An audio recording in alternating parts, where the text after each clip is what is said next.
Floyd Mayweather Jr. may get the last laugh after all, as I am witnessing something that cannot possibly be an accident. It seems as if Floyd Mayweather Jr. has a prospect that he is bringing up that already has passed in name recognition and anticipation of his fights some actual world champions. And this is not the first time Floyd Mayweather Jr. has done it. It's the third. Let's talk about whether or not Jaron Ennis is going to get passed up by Curmel Moten, and Shakur Stevenson passed up by Curmel Moten without any of the matchroom weight and the zone weight behind him. And I'm telling you, I think this may happen. Let's talk about that in this video.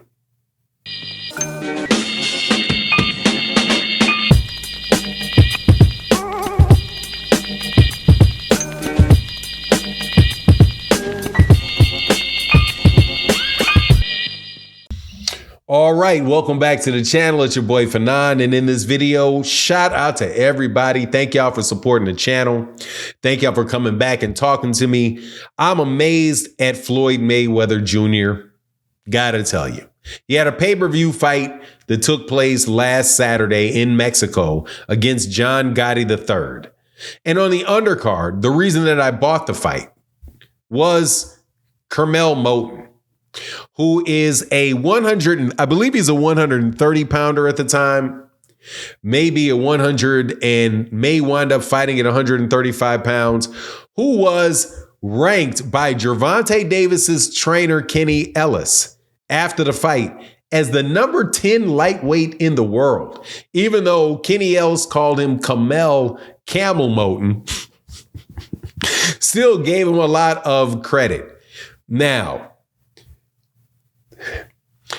not only did people in boxing comment on it, also that's just been on Twitter, on YouTube, in the comment sections. It's just a lot of buzz about Curmel Moten, and there's been for several years now. Interesting. People had said before that Curmel Moten has, I think he's got like 75,000 Instagram followers or something like that. Something that I wasn't really into several years ago, but now I'm starting to understand the import of it a good bit. That he is already passing Jaron Ennis in his Instagram posts.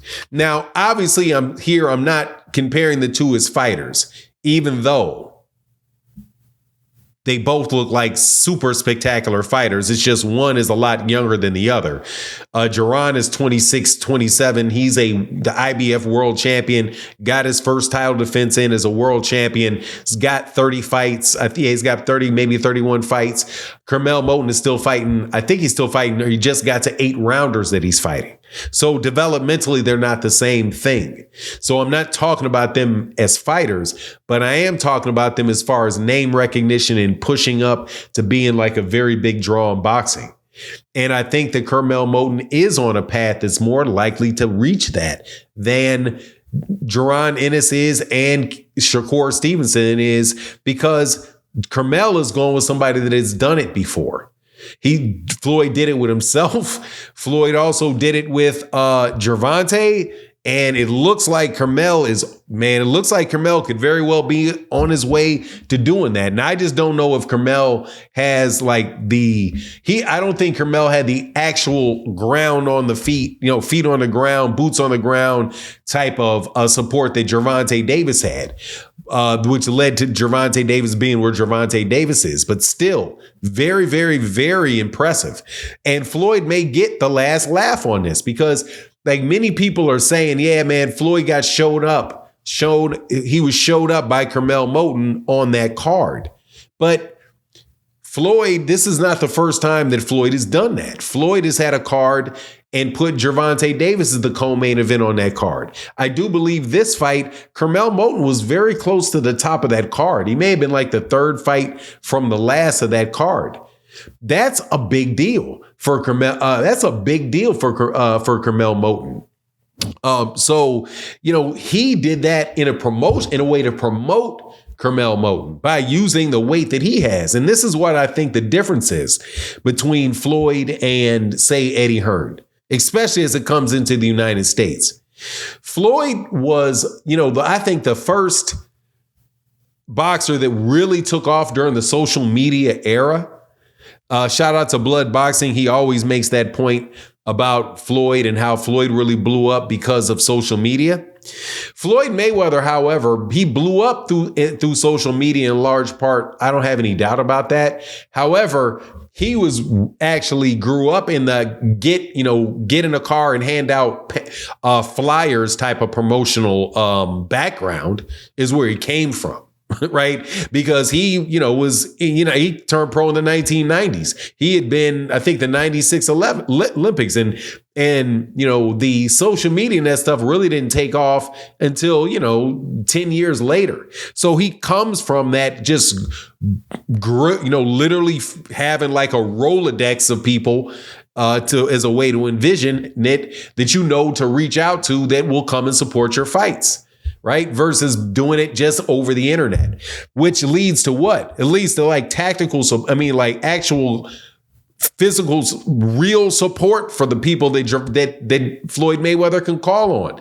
And Floyd's name's recognition is still bigger than any fighter's name recognition. At the very least, for sure people are going to know you're on that card.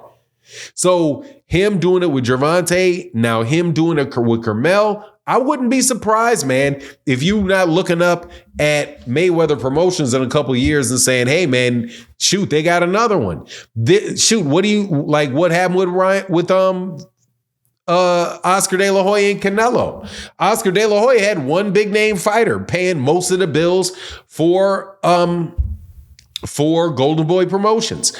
Same thing with Floyd and Gervonta Davis. And shoot, Floyd may have a system that's really just built to promote one or two fighters, which has kind of like an exchange of benefits for Floyd, in that Floyd gets to do his fights and be big and be known, which is the only reason Oscar De La Hoya really has a promotional company either, so that they can give speeches and still clap back Thursdays and do stuff like that. As at the very least as part of it. Both those guys are so rich they don't need the money, right, from that the fights are bringing in. But anyway, that's my take on the matter. Please let me know what you think in the comment section, though, because I think Curmel may be that dude. Curmel looks like it in the ring, too. The only issue for Curmel in the ring that I can see is, what weight class is he going to be in? Is it going to be 130 or is it going to be 135? But I don't think the weight class really is going to affect how big a star he can possibly be, because it didn't affect it for Gervonta, and Gervonta got big at 130. And then, in at 135, which is not something typically a weight class where people get that big. But Curmel may eventually move into 135 as well. I just think his height and reach is probably a little bit more suited for 130. But hey, man, if he continues to improve and fight and be able to do the stuff that it looks like he can do, he may be able to make it with that. But anyway, that's my take on the matter. Please let me know what you think in the comment section. And with that, I'm out. Deuces.